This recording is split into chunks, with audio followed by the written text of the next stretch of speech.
Continúan presentando Banco República, Enjoy, El Dorado, Buquebus, Junta Departamental de Maldonado y Terminal Cuenca del Plata.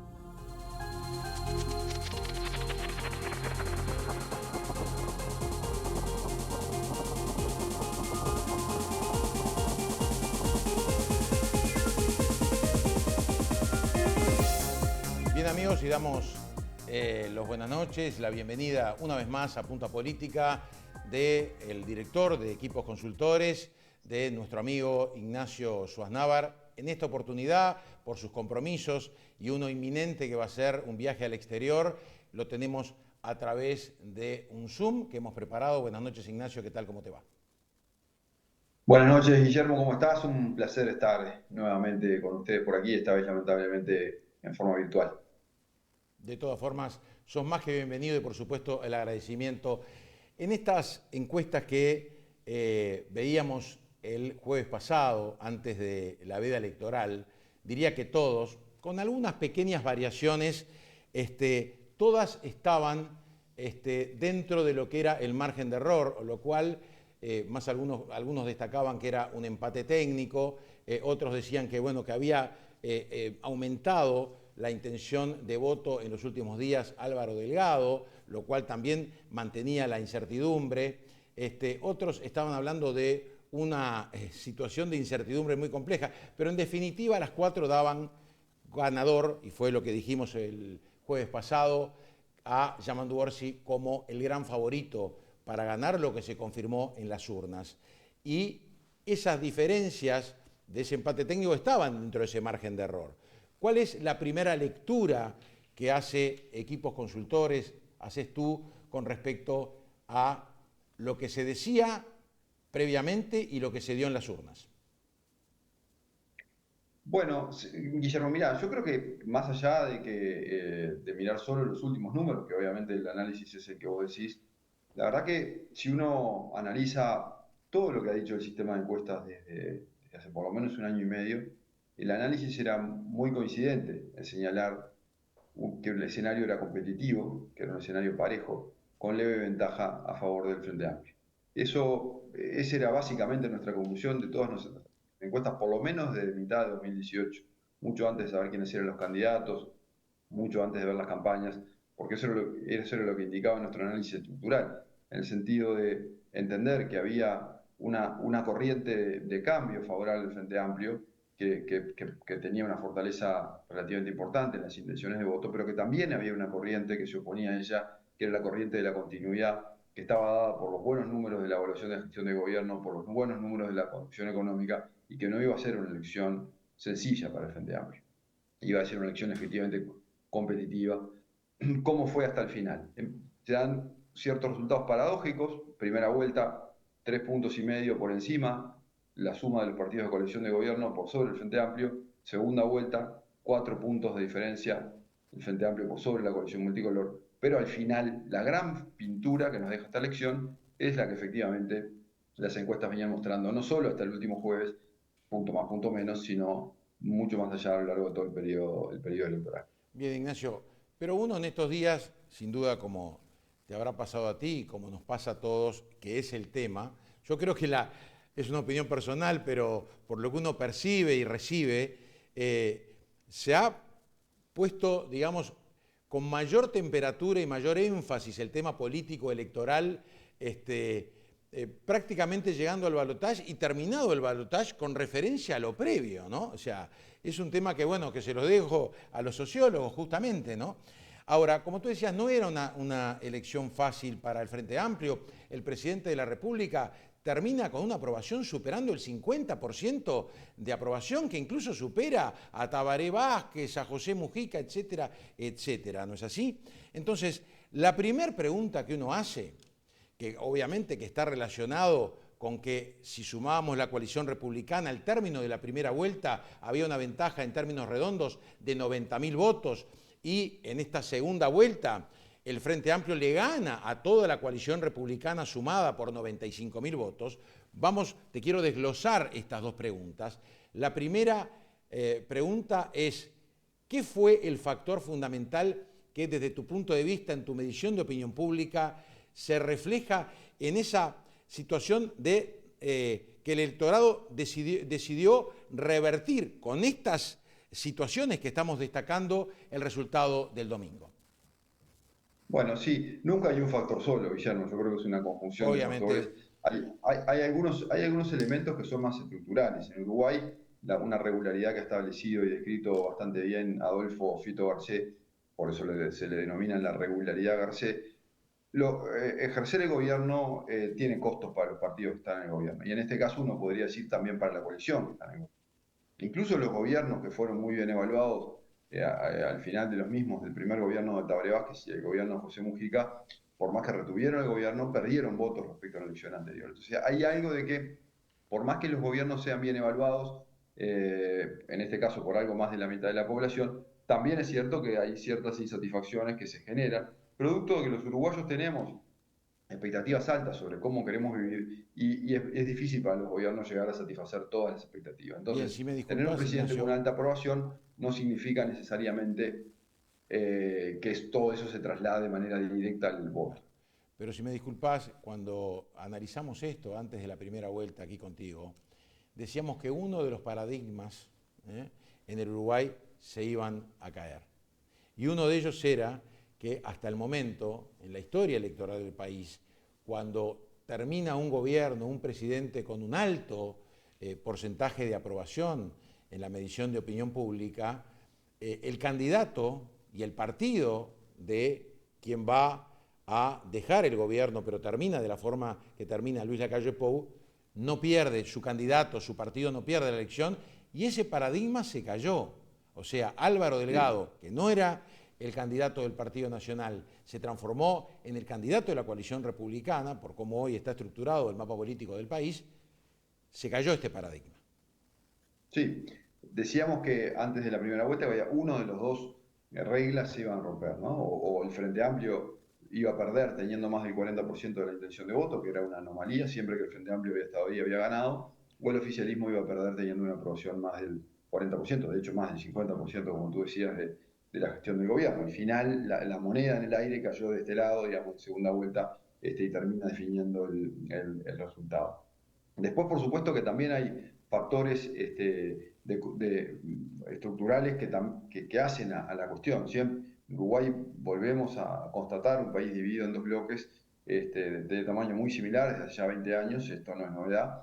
Si uno mira, la verdad que en los últimos 20 años el sistema de partidos uruguayos es muy estable, hay mucho más estabilidad que cambio, más allá de las alternancias en los gobiernos, pero que probablemente la mitad de izquierda y centro-izquierda es un poco mayor que la mitad de derecha y centro-derecha. Entonces eso genera una desventaja de origen para la coalición multicolor o una ventaja de origen para el Frente Amplio que es necesario ser compensada, digamos, por otros factores, ¿no? Y después uno habla, hay un factor más que es muy relevante en segunda vuelta, que es la imagen del candidato presidencial. La imagen del candidato presidencial, Yamandu Orsi, terminó siendo mejor, fue mejor durante toda la campaña que la imagen del candidato presidencial Álvaro Delgado en términos de aprecio popular, simpatía, antipatía, estos indicadores que miden las encuestas. Delgado terminó creciendo de manera significativa en septiembre, en octubre y noviembre. Realmente terminó mucho mejor la campaña en términos de imagen de lo que le había arrancado, pero no fue suficiente. Hasta el final se mantuvo una brecha que puede haber sido uno de los factores que terminan de ayudar a inclinar la balanza. Ninguno de los dos candidatos tenía números extraordinarios, pero esa brecha era más favorable a Orsi que a Delgado en la recta final. Justamente te iba a preguntar ahora sobre los responsables, o sea, por qué Orsi sí, por qué Álvaro Delgado no, y fundamentalmente fortalezas y debilidades. A eso voy a apuntar la próxima pregunta, pero quedó colgado el tema de la diferencia de la coalición republicana en primera vuelta, 90.000 votos, sumado todos los partidos que la integran, y el resultado final de 95.000 votos que gana el Frente Amplio sobre esa coalición republicana toda sumada. Sí, efectivamente ahí hubo algunas zonas de migración, que fueron varias, no hay un único canal migratorio desde la coalición hacia el Frente Amplio. Y diría, en términos de capacidad de retención, esta fue la elección, salvo la del 99, el balotaje cuando Jorge Valle es electo con el apoyo del Partido Nacional, donde la coalición logró retener más de los votos propios respecto a primera vuelta, donde hubo menor pérdida. Pero bueno, alguna pérdida hubo. Esas pérdidas de la coalición estuvieron un poco más concentradas en el Partido Colorado que en el resto de los partidos. De cualquier manera, esa migración colorada también fue menor a la del 2019. La pérdida total de la coalición fue bastante menor a la del 2019. Pero el Frente Amplio CAP revierte no solo por esas microfiltraciones de votantes de la coalición de primera vuelta que votaron a Yamandu Orsi en la segunda, sino también por la captación de algunos segmentos de partidos no alineados y de votantes blancos y nulos. Es decir, una parte del voto de a Gustavo Salle, fundamentalmente de primera vuelta, más los votantes de Unidad Popular de primera vuelta, que en segunda vuelta se inclinaron por Orsi, y hubo algunos que en primera vuelta votaron blanco o nulo, que en segunda vuelta votaron por Orsi. Todos estos son movimientos pequeños, pequeñísimos, de pocos decimales, difíciles de medir por encuestas, pero bueno, la suma de todos estos pequeños movimientos termina generando esta diferencia de algo menos de 4 puntos favorable a Orsi. Claro, Ignacio, dentro de lo que uno escucha, por supuesto que unos dicen están contentos, están eufóricos y vaya que tienen razón para estarlo, y otros están frustrados pero también enojados porque dicen no, estábamos sumados todos arriba con una diferencia importante y bueno, y se dio este resultado que fue absolutamente contundente y amplio. ¿Cómo lees esta franja de la diferencia de 4 puntos finales? Bueno, yo discrepo con esa idea de que la diferencia final es contundente y amplia, ¿no? Nadie diría eso. Nadie dijo en primera vuelta que hubo una diferencia contundente y amplia de la coalición sobre el Frente Amplio. Son diferencias muy menores en términos de magnitudes. Hay un elemento que nos permite visualizarlo, si se quiere, con más claridad, Guillermo, que es una elección binaria, es una elección solo entre dos candidatos. Correcto. Cuando el ganador no llega al 50% de los votos, bueno, evidentemente no es paliza, ¿no? Que fue lo mismo que pasó con la calle Pou en 2019. Hubo un ganador que no llega al 50%, ni en primera vuelta ni en segunda vuelta cuando se eliminan el resto de los candidatos.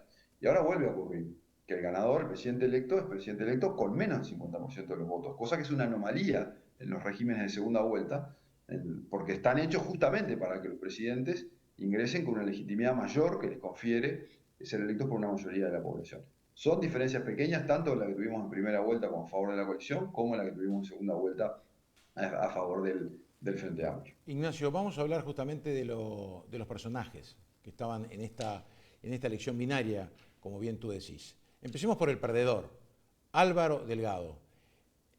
Es el gran responsable. Yo sé que los resultados son multicausales, está clarísimo, ¿tá? Pero en primer lugar tenemos que hablar de quien obviamente daba la cara, ¿no es así? Entonces, Álvaro Delgado, el doctor Álvaro Delgado, ¿es el gran o el principal responsable de la derrota? No, yo no creo que Delgado sea el gran responsable de la derrota, ¿no? Yo creo que siempre, al final, hay como primero, siempre hay una necesidad como de buscar un responsable, ¿ah? O un culpable, ¿no? Es una cosa muy humana en política, a veces pasa más, pero en el fútbol pasa también, ¿no? Los hinchas de Nacional, bueno, esta semana estamos un poco intentando buscar algún culpable también, a ver por qué pasan las cosas que pasan. Bueno, eso en política pasa.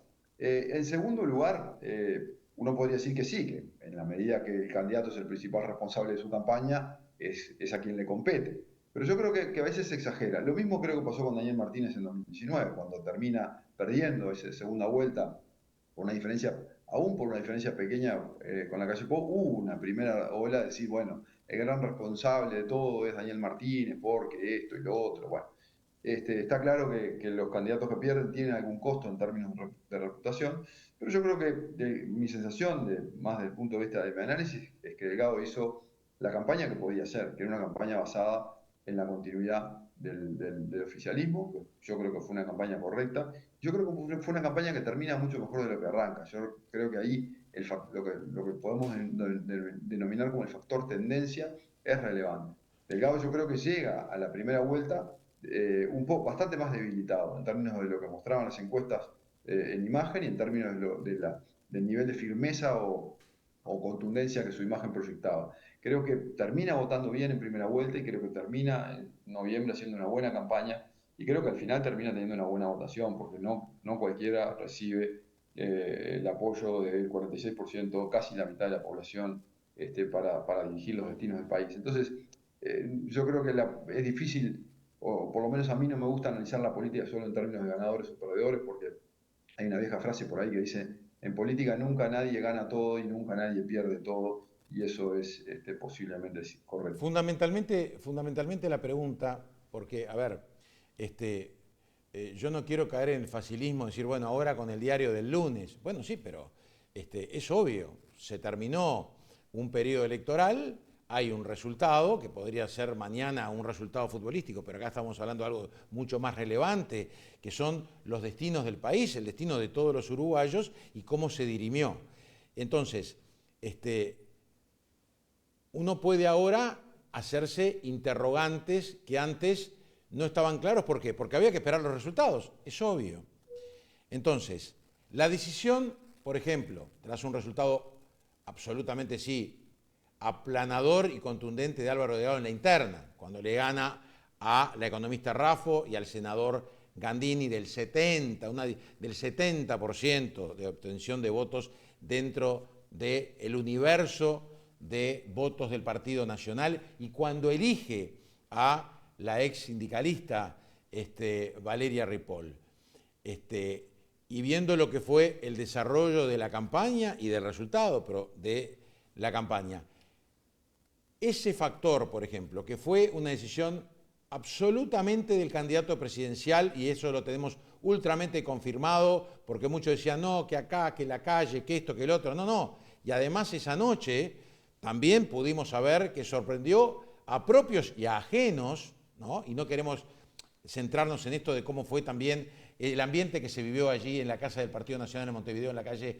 Juan Carlos Gómez. Pero fue absolutamente decisión del candidato presidencial, o el que se transformaba esa noche en candidato presidencial del Partido Nacional y posteriormente de la coalición republicana. ¿De qué manera jugó que Valeria Ripoll integrara la fórmula? Bueno, uno diría que en el corto plazo, efectivamente, la designación de Ripoll como candidata a vicepresidente generó una gran molestia dentro de una parte importante de los votantes del Partido Nacional. Y yo creo que esa fue una de las causas, no la única, pero una de las causas por las cuales en un momento de la campaña previo a octubre vimos al Partido Nacional cayendo, ¿no? Cayendo 2, 3, 4, 5, 6 puntos hasta niveles un poco por encima del 20%, que al final lo logra recuperar. Al final el Partido Nacional vota en el entorno del 26% y termina quebrando, digamos, ese clima que en algún momento lo había acercado, no a niveles tan parejos, pero lo había acercado al Partido Colorado, que venía con una tendencia creciente. Lo que sí es cierto es que la figura de Valeria Ripoll, cuando emerge en los primeros planos de la política, no termina generando niveles de imagen pública positivos. Por el contrario, en algunos momentos era difícil encontrar los segmentos de público entre los cuales Ripoll recibía apoyo, porque inmediatamente fue vista de manera negativa por la gran mayoría de los votantes del Frente Amplio y no logró ser vista de manera positiva por la mayor parte de los votantes de la coalición. Entonces no había hinchada de Ripoll. Esto recién empieza a cambiar al final. Uno diría los últimos, claro, durante los últimos 2 meses teníamos tracking diarios de opinión pública, entonces mirábamos estos cambios. En los últimos 15 días sí, ese negativismo respecto a Ripoll empieza a disminuir. Yo diría que quizá esta carga negativa, digamos, en la imagen de Ripoll, que pareció torcerse a partir del 10 de noviembre en adelante, quizá le faltó tiempo para que su figura fuera conocida y para disminuir esa carga negativa. Pero bueno, más allá de esta tendencia final, está claro que la figura de Ripoll no logró generar una atracción en la mayor parte del electorado uruguayo, Bien. ni en los propios, ni en los ajenos, ni en los indecisos. Está clarísima la respuesta y creo que no vale la pena insistir sobre este tema. Vamos a ver esta gráfica, Ignacio, que es cómo se dieron los resultados en el mes de, bueno, en el mes de octubre, no sé así, 43-94, y ahora estamos viendo justamente el final, ¿no? O sea, la diferencia que se dio de lo que veníamos hablando entre uno y otro, lo que se dio en octubre y ahora lo que se dio finalmente, que con un porcentaje de blancos y anulados del 5,21, que incluso es un porcentaje que supera a la diferencia entre Orsi y Delgado. por supuesto que estamos viendo la placa de Maldonado, ¿no es así? Concretamente. Pero ahora vamos a la nacional, ¿no? Porque aquí en Maldonado ganó Álvaro Delgado y lo vamos a analizar más adelante con Joaquín Garlo y también con Rodrigo Blas. Pero acá claramente, bueno, acá hay dos bastiones muy firmes, muy duros del Frente Amplio, como Maldonado, perdón, como Montevideo y Canelones, ¿no es así? Aunque allí, por ejemplo, se dio un resultado 56.11 para la fórmula de Yamandú Orsi, ¿no es así? Y de un casi 40%, pero 16 puntos de ventaja en el departamento de Montevideo, y en Canelones la diferencia fue mayor, ¿no es así? Un 53 o un 54% contra un 42%. Pero también gana, ¿no? Y esto es a lo que quería apuntar, en prácticamente la franja del litoral, ¿no? Se gana en Paysandú, se gana en Salto, se gana en San José, se achica la diferencia en Río Negro, es prácticamente mínima el triunfo de Delgado en Río Negro. También sorprende el estrecho margen de Soriano, allí con la impronta de Guillermo Besosi, es decir, el candidato o los candidatos de Delgado sobre Yamandú Orsi. Está claro que el litoral ha sufrido claramente, más allá del mérito de los candidatos del Frente Amplio y del Frente Amplio, lo que fue la crisis económica por la situación cambiaria con Argentina. Yo no, de eso lo tengo claro, por supuesto quiero escuchar tu opinión, pero no se da en el resto del país, fundamentalmente en lo que tiene que ver con centro, este y noreste, donde los resultados allí se amplían, ¿no? Desde empezando, por ejemplo, el departamento de fundamentalmente Florida, Durazno, Colonia, Cerro Largo, Tacuarembó, Artigas, 33, Maldonado, ¿no? La Valleja, Rocha, Rocha es un margen menor, pero Flores y Rivera con un triunfo muy importante, y aquí la impronta no solo fundamentalmente de la coalición republicana, sino principalmente del Partido Colorado. Pero, ¿cuál es la síntesis de todo el país, del desarrollo de cómo se dieron en todo el país estos resultados?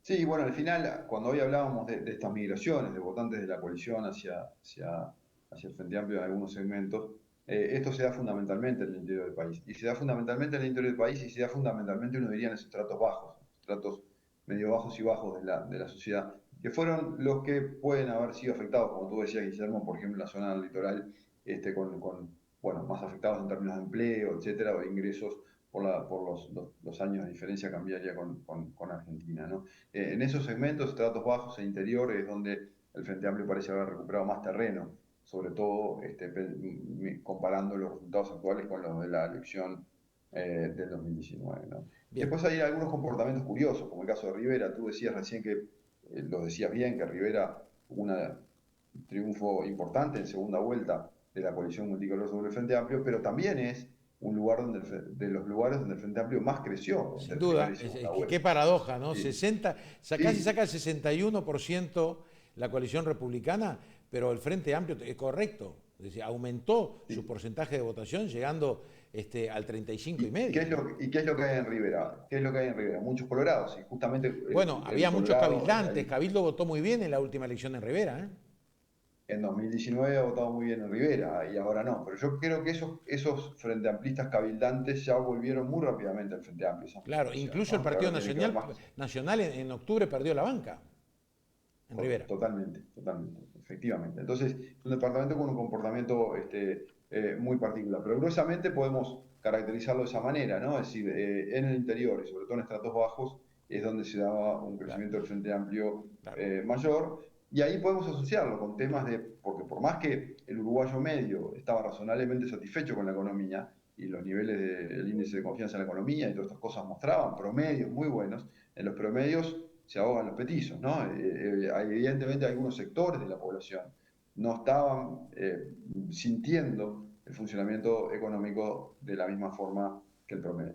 Es un tema sumamente interesante porque esto de que la gente no siente que es lo realmente importante y que lleva a una persona a tomar la decisión conjuntamente con otras, pero lo primero, supongo yo, y tú lo tendrás medido, es el tema del bolsillo, un gobierno que termina con resultados económicos altamente favorables en la macroeconomía, pero claro, hay que ver la micro, ¿no?, de doña María y don José en nuestras casas y con el porcentaje elevado de aceptación del presidente. Pero aquí vamos a los candidatos. Sin duda que el Frente Amplio en el interior del país tuvo, más allá de sumado uno o con otro bloque, en la mayoría de los departamentos obviamente quedó por debajo de la coalición republicana, pero el Frente claramente sube en el interior del país, incluso habiendo sido derrotado en cada uno de esos departamentos.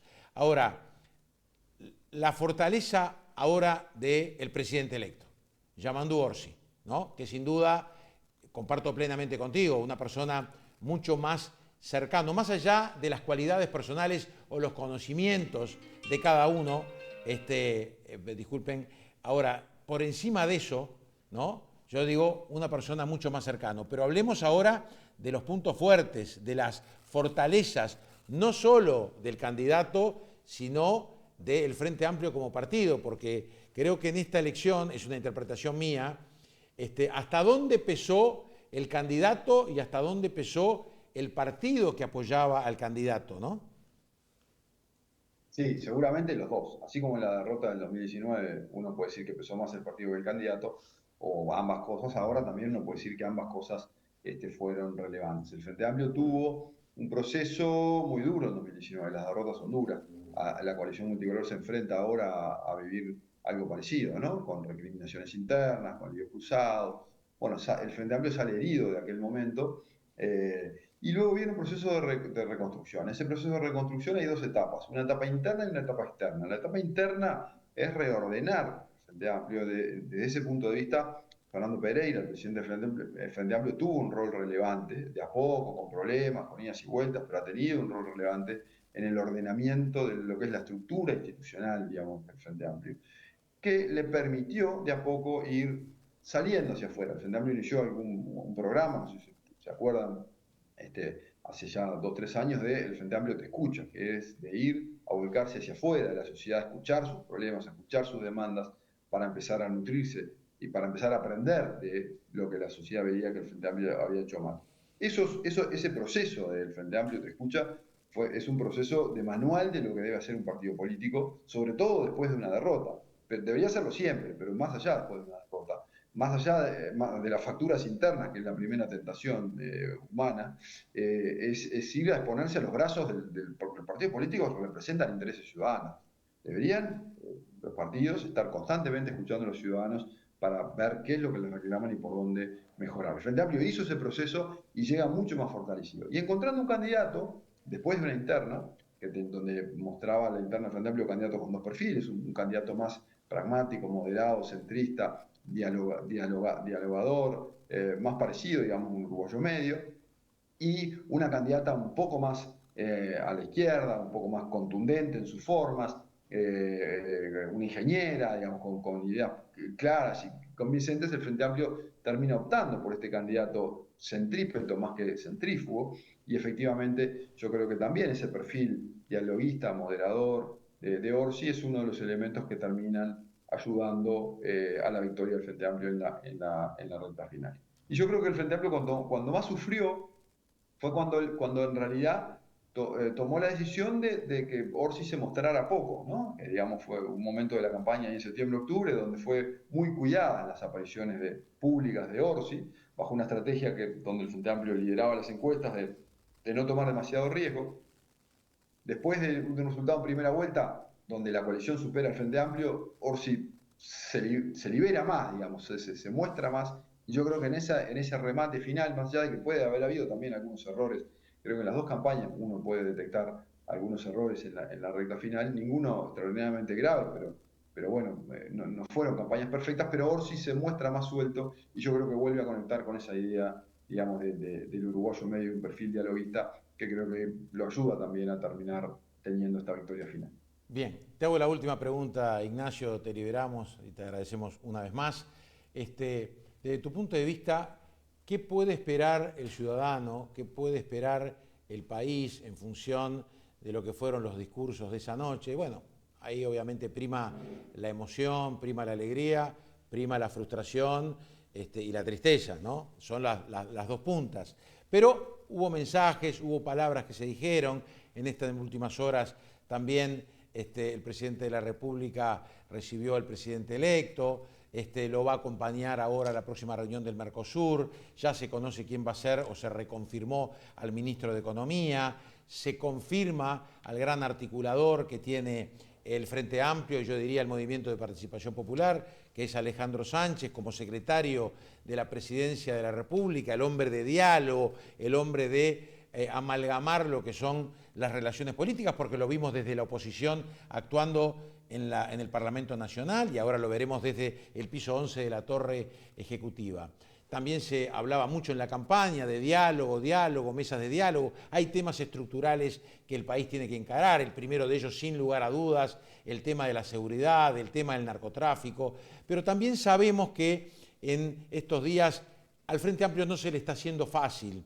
Al presidente electo no se le está haciendo fácil definir el gabinete ministerial. También se habla, y esto es un hecho importante, sabemos que el Partido Comunista hoy tiene dos vertientes, por no decir que está partido. Uno está vinculado o representado por el senador Andrade y también por el presidente del PIT-CNT, el señor Abdala, por otro lado por Juan Castillo y por Ana Libera, ¿no es así?, que apoyaron en su momento a Orsi, que no estuvieron más del lado, digamos, de Carolina Cose, por más que en su momento el propio Andrade no quería votar la precandidatura en la interna de Carolina Cose, porque además él quería ser uno de los precandidatos, pero se escucha, por ejemplo, que Andrade no asumiría el Senado de la República, que estaría nada menos que presidiendo el PIT-CNT como presidente del PIT-CNT. Ahí se formalizaría un polo muy fuerte también, no solo desde la Central Obrera para los trabajadores, sino para el propio gobierno. Entonces, ¿cómo se puede vislumbrar o cómo vislumbras tú los primeros meses o el primer andamiaje del presidente electo y el Frente Amplio nuevamente por cuarta vez en el gobierno? Bueno, sí. ¿Qué esperar? Primero, hay que esperar una transición ejemplar. Ya tanto el presidente en ejercicio como el presidente electo dan señales de eso, y eso el Uruguay una vez más lo va a volver a hacer, que por ser parte del paisaje no debemos dejar de resaltar. El presidente electo sí tiene complejidades a la hora del armado de su gobierno, complejidades naturales, pero que también devienen de que Yamandu Orsi hoy es una figura con un liderazgo en construcción, y que el subsidio interno del Frente Amplio tiene para Yamandu Orsi un conjunto de complejidades, uno podría decir incluso mayores a las que tenían cuando Tabaré Vázquez o José Mujica fueron presidentes, porque estos dos llegan a la presidencia ya con liderazgos más sólidos construidos que el que llega Yamandu Orsi. Dicho esto, también es cierto que el nivel de votación del Movimiento de Participación Popular y su peso legislativo lo van a ayudar a generar esas tensiones. Esas tensiones van a ser no solo en el armado del gabinete, van a tener que contemplar no solo los equilibrios políticos de los sectores del Frente Amplio, que no es sencillo en sí mismo, van a tener que contemplar un equilibrio de género, una paridad de género que el Frente Amplio definió y que va a complejizar aún más porque incorpora una segunda variable, digamos, a la negociación por los cargos. Y hay una tercera variable que a mí me parece muy relevante para seguir con atención, que es el eje entre el retorno al gobierno de viejas figuras que estuvieron en la primera línea en los gobiernos anteriores, durante los 15 años que el Frente Amplio gobernó, o por el contrario, una renovación de cuadros, un refrescar caras con una generación distinta a la que vimos en los 15 años del Frente Amplio, que también es una tensión latente muy relevante, porque hay muchos dirigentes políticos que de la vieja guardia, digamos, no necesariamente viejos en edad, pero que estuvieron en los 15 años de gobierno del Frente Amplio, que legítimamente hoy pueden tener aspiraciones de retornar a figuras relevantes del gobierno, pero también hay una generación nueva y también hay un presidente que también legítimamente puede decir es hora de mirar más hacia el futuro que hacia el pasado. Entonces, ahí hay al menos tres tensiones: las políticas sectoriales, la de género y la de renovación versus restauración, que son elementos complejos para el presidente electo. Y una pregunta que te harán: ¿y cómo se mira o cómo se puede mirar? Seguramente te la habrán hecho, porque evidentemente tú no solo asesorás bueno, no asesorás, no aportás información a los partidos políticos, sino también a empresas nacionales y del exterior, como tú lo comentaste aquí. ¿Cómo se puede mirar con este resultado? Por supuesto que faltan 5 años de desarrollo, no empezó este gobierno, pero también la próxima elección en función de este mapa político que ha quedado demarcado. Pero para la próxima elección falta mucho todavía. Bien, Hay que ver, sí, eso es otra historia. Pero hay al menos dos claves relevantes. Una, claramente, es cómo le va reconoceme a este por lo menos que gobierno. te lo han preguntado. Sí, sí, por supuesto. En Uruguay, desde el exterior y este tipo de empresas, nadie espera cambios muy radicales. Pero bueno, pensando en 2019, para el uruguayo medio hay dos escenarios distintos. Si a este gobierno le va bien y si a este gobierno le va mal. Y segundo, es otra variable, pero puede estar asociada a esta, que es qué va a ser de la calle Pou. La calle Pou, qué va a ser de su futuro político, intentará volver a la actividad, a los primeros lugares y con una candidatura a la presidencia o no. Yo creo que mucha gente da por hecho que esto es así, pero la verdad que no lo sabemos. 5 años es mucho tiempo. Entonces Muchísimo. creo que cómo le va al Frente Amplio y cómo le va a la coalición, porque reitero que ahora de la coalición enfrenta un momento muy duro. Va a tener un año y algo muy duro la coalición, donde probablemente va a implicar un pasaje de facturas internos, retroceso, dificultades para mantenerse Perdón, de unidos. hecho, Bueno, de hecho en las últimas horas también ya el lo propio estamos Manini viendo. Ríos Bueno, estuvo reunido con José Mujica. eso es inevitable, eso va a ocurrir y si tomamos el ejemplo del Frente Amplio, el Frente Amplio supo generar mecanismos para transitar esa dura derrota y salir de manera relativamente rápida de ese proceso. No sabemos si la coalición lo logrará o no, eso son cuestiones que están evidentemente dentro de las incertidumbres hacia adelante, pero de estas cosas evidentemente depende de lo que podamos imaginar para el 2029. Ignacio Navar, muchísimas gracias como siempre por tu aporte, tus opiniones, además, digamos, con ese equilibrio y moderación, muchísimas gracias, lo valoramos muchísimo, seguro y sin seguro,